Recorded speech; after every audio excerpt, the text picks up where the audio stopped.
Hi, empaths. It's Kate from the Heart's Frontier, and I am here with another list of 5. And this one is 5 reasons sensitive people make great leaders or should be put into leadership positions, in my opinion. So, number 1 is they have clearer intuition. If you have a leader who is sensitive, who can pick up on things that maybe other people wouldn't pick up on, that's going to be an advantage. That's actually such an advantage that normally it's discouraged for people to speak up because just in case they were wrong, they don't want everyone going in to trust it. But imagine we did have that trust, and imagine 2 people at the same boardroom meeting had the same kind of feeling about something not working out. That business could save a ton of money, right? If some political leader or community leader in any way has intuition that a certain project would be really beneficial, sometimes we don't understand how far reaching or how long lasting some small thing could have, right? And then that is what provides community a stable ground. And if someone didn't take their trusting of their intuition in the small scale of that project, then maybe they would never have it come to fruition. And so trusting intuition, no matter the stage of the game, is really important. It's wind. Okay, the second reason I think that sensitive leaders, A, are on the rise because of, and B, why they belong in leadership is conflict reduction. I think sensitive people are also sensitive to emotions and feelings and when conflict could potentially arise. I know I myself, when I work a corporate position, always felt really, really hypersensitive to conflicts. And I would go and think about it and maybe overthink about it and try to figure out what I could do that would take the path of least resistance and get to the highest productivity and the most compassion between all involved. I really wanted it all. And I think that's important. I think a sensitive person is going to be, put into a leadership position, is going to dream for that scenario where there is harmony and there is connectedness between all managers, all those involved. And so conflict reduction is why you want a sensitive person on your staff or in your organization or on your team, whatever context you're putting this in. Sensitive people make great leaders because they're not looking to start conflicts. And often sensitive people are misread, right? Often people can think if they're lacking or maybe blocked to their own sensitivities, which is what I feel. I don't think they're lacking it. They're just blocked to their own and maybe not as sharp with their intuitive skills or clairsentience.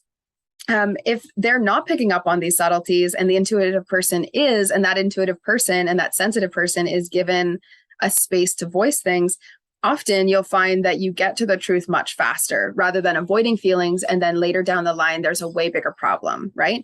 Avoiding intuition and avoiding feelings is never going to work, even in business. It's not something, that's such an outdated thing that feelings don't belong in the workplace and you need to shove them and wait till you get home, or that sensitivity or intuition isn't critical.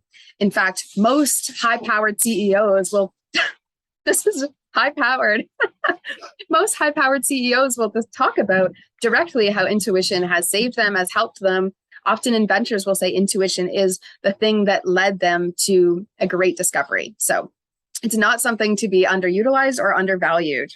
And if you're someone who struggles with your own sensitivity or intuition, I have skills. We can help you. I can help train and teach you and grow those things so that you can develop your intuition, become a stronger and more sensitive leader. I think it is really, really valuable.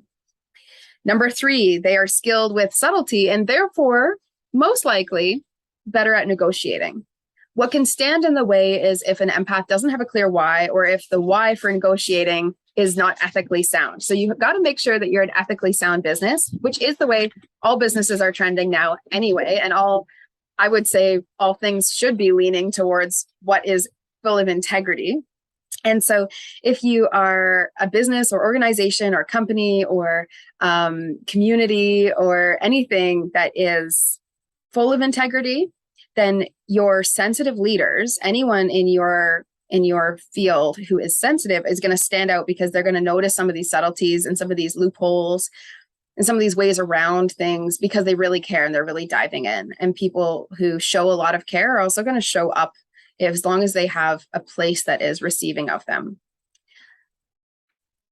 I want to say this, there are a lot of ways empaths and sensitive people can get interrupted and can become ineffective. And that's not what I'm talking about. What I'm talking about is people who have stepped into their own, who know that they're sensitive, who are intuitive and powerful in that.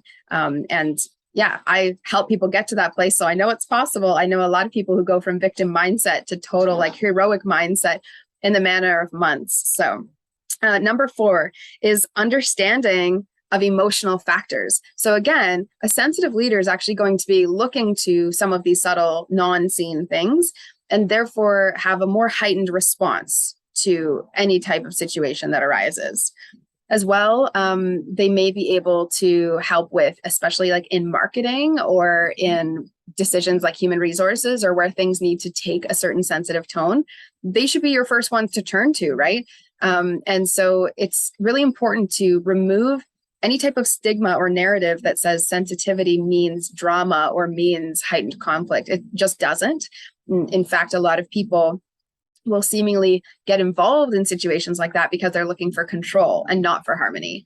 So as long as you are all focused on harmony being, the end goal, a sensitive leader is really going to carry you through to that, carry you over the finish line. And then another reason that I think there should just be more sensitive leaders in general is because I think they are better, or we are better at spotting the underdogs and spotting the potential missed opportunities. So I do feel like with a heightened sense of intuition, sometimes you're able to see that which wouldn't be seen yet. And definitely I see that in humans and in potential. There's definitely people who in the past I've chosen to work with being like, you know what, I just see something good is going to happen here. And it does. And, it does. Like with clients, I'll see maybe a potential and then within a matter of months, they're reaching it. And whether they had seen it before or not, So sometimes voting for the underdog is a move that comes from intuition and from a heightened sensitivity to the future and to what actually is true. And I think sensitive leaders are more likely to vote for the underdog and support the underdog. And I think we can all agree that the alpha dogs don't necessarily need our help. So I think voting more sensitively and having more intuitive leaders in any part of our communities, businesses, and society is ultimately beneficial because they're just going to see more than what the rational mind allows. So if you agree with me, or if you disagree, or if you have more reasons why, or if you have some reasons why not, I would love to hear them. I would also happily make why sensitive people struggle with leadership. I can definitely talk about the challenges of empaths all day long, but I do think it's important we also shine a light on that which I'm here to support and what I'm here to make happen. So imagine we had all of our leaders go through some sort of sensitivity or empath training. Imagine how much more skilled those decisions would be because they'd be coming from a place of greater depth and of more clear intuition. Okay, hopefully this resonates with you. I'd love to know if it did or didn't. And if you are looking to work with me, there are many ways. I list them all below. Please subscribe if you like what I'm about. I would love to have you here in this YouTube collective. Okay, enjoy the rest of your day wherever you are.